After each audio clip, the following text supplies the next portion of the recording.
forget. Some things mustn't be forgotten.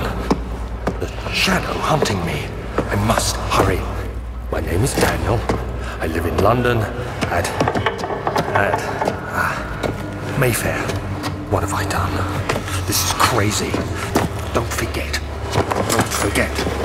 I must stop him. Focus. My name is... I am Daniel.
19th of August, 1839. I wish I could ask how much you remember. I don't know if there will be anything left after I consume this drink. Don't be afraid, Daniel. I can't tell you why, but know this. I choose to forget. Try to find comfort and strength in that fact. There is a purpose. You are my final effort to put things right. God willing, the name Alexander of Brandenburg still invokes bitter anger in you. If not, this will sound horrible. Go to the inner sanctum, find Alexander, and kill him. His body is old and weak, and yours, young and strong. He will be no match for you. One last thing. A shadow is following you. It's a living nightmare, breaking down reality. I have tried everything, and there is no way to fight back. You need to escape it as long as you can. Redeem us both, Daniel. Descend into the darkness where Alexander waits and murder him. Your former self, Daniel.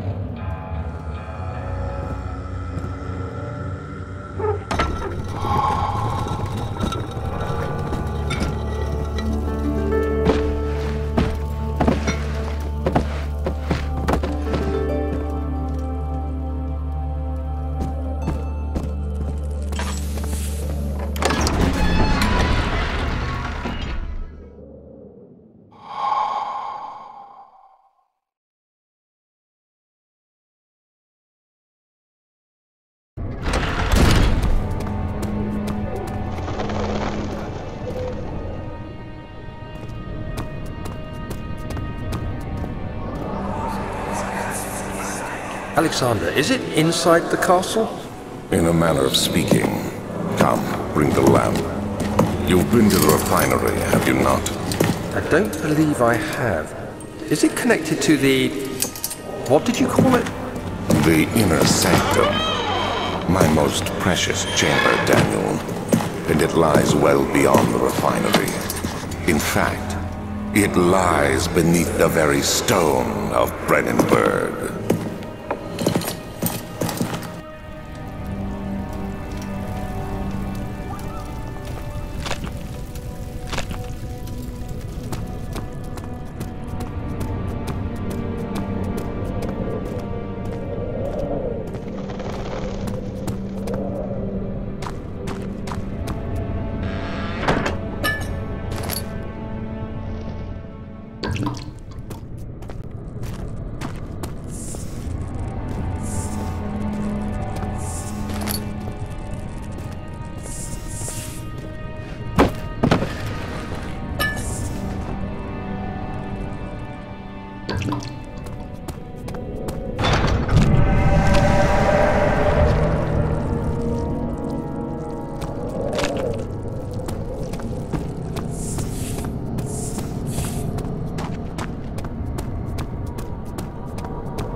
May 1839.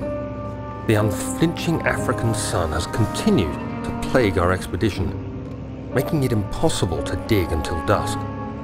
How Professor Herbert managed to find the location in these vast plains of nothingness remains a mystery to me. When I asked him about the tomb again, he told me about the legend of Tin Hanan, the mother of us all. An interesting story in its own right, but I can't help feeling there's more. Later that evening, we uncovered a passage beneath the dunes leading to a sand-covered stone structure. The professor was confident it was the tomb we sought and ordered the others to clear the way late into the dark, cold night. Tomorrow, I shall lead the men into the ancient structure, hoping to reach the burial chamber. No matter what the professor is keeping from me, the dig should yield something interesting to take back to London and the British Museum.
"17th of May, 1839. My hands tremble as I write. I feel a need to document my tribulation, for I fear that my memory will fail me if I linger. Today, I took some men and ventured into the dark, ancient passage we uncovered. Our torches burned faintly in the murky air as we slowly made our way underground. The men were superstitious and fearful. They argued loudly, and I felt their strange language getting to me. I mustered my strength and yelled at them to continue down the slopes and broken steps. The crudely carved passage confused me. It looked much older than the 4th century structure we had expected. The twisting path emerged into a great antechamber. The walls were lined with statues unlike any I'd ever seen. Despite their unearthly quality, I felt a strange familiarity toward them, which haunts me still. At the far end of the chamber, a great slab of stone sealed off whatever lay ahead. I gave the order to raise it, and as I pushed through the narrow space, the heavy stone suddenly dropped, sealing me inside. I was trapped.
castle is old and hasn't been tended to for centuries.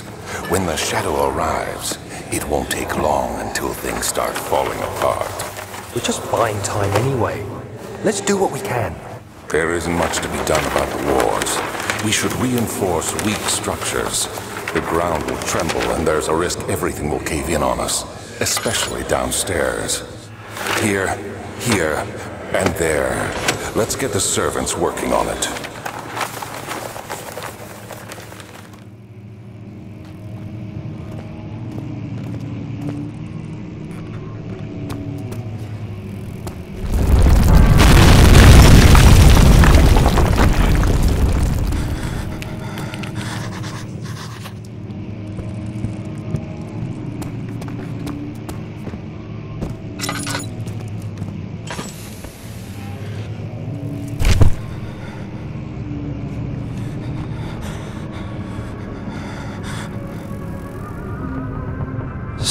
May 1839.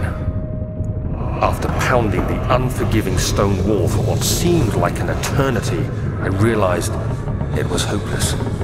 I was trapped. I fell to the ground, gasping for air, trying to focus. That's when I saw a faint blue shimmer. My weakened body was heavy to carry, but I managed to push myself toward the enchanting light. It was waiting for me. Enclosed in dark nothingness, I felt myself drawn to the mystic light. I reached out, closing it in my hands. The faint glow escaped my fingers and began to spark brightly and spirit me away, unlocking alien memories of spiraling towers, endless deserts, and impossible geometry. The next thing I can remember is the grating sound of stone being lifted, the voices of the Arabs pulling me to safety, and grasped firmly in my hands was the broken pieces of a most peculiar relic.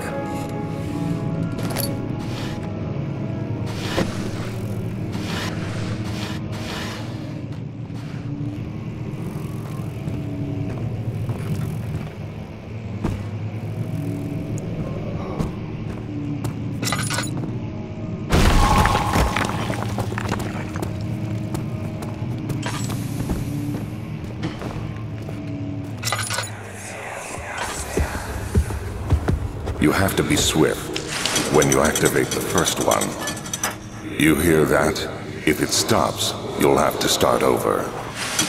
Isn't all this a bit excessive? You can never be too careful, Daniel.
Where did the Baron go? Who cares? He left us enough wine to last us a lifetime! Or at least until tomorrow!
My chest is going to burst. My God! Wilhelm, do something! Accept it. We're not getting out of here. How can you say that? Alexander, you piece of shit! Let us out of here!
There should be more coop rats. Let me see. And one part aquafortis.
It's dark in here. Yes, and there's a good reason for it. But you can light the lamp now if you wish. What's the reason? For the darkness, that is. Stay close. Be careful not to stray. What's the reason? Why is it so dark? Pay attention, Daniel. It's important that you keep going straight and make sure not to stray.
Of June, 1839. It's been more than a month since my last entry. After the event inside the underground chamber in Algeria, Professor Herbert insisted I return to England. He said he didn't want to risk forfeiting the entire expedition lest I took a turn for the worse. An excessive decision, in retrospect, but I'm glad it turned out that way. I found my journal this morning in the haphazard collection of things brought home from Africa. Next to it lay the broken stone orb wrapped in cloth. I tried to assemble it, but couldn't. The pieces wouldn't fit together, as if they weren't from the same object. Could I have imagined it all? Was there ever a complete orb?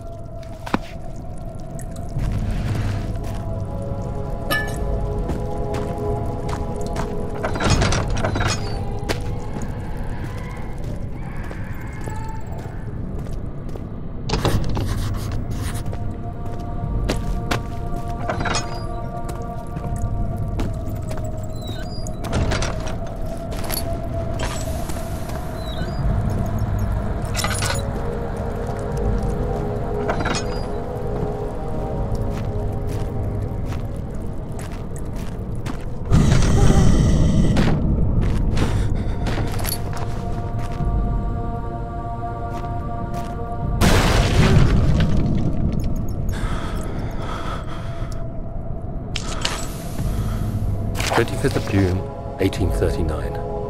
I feel the need to continue this journal, even though it was intended for my journey to Africa.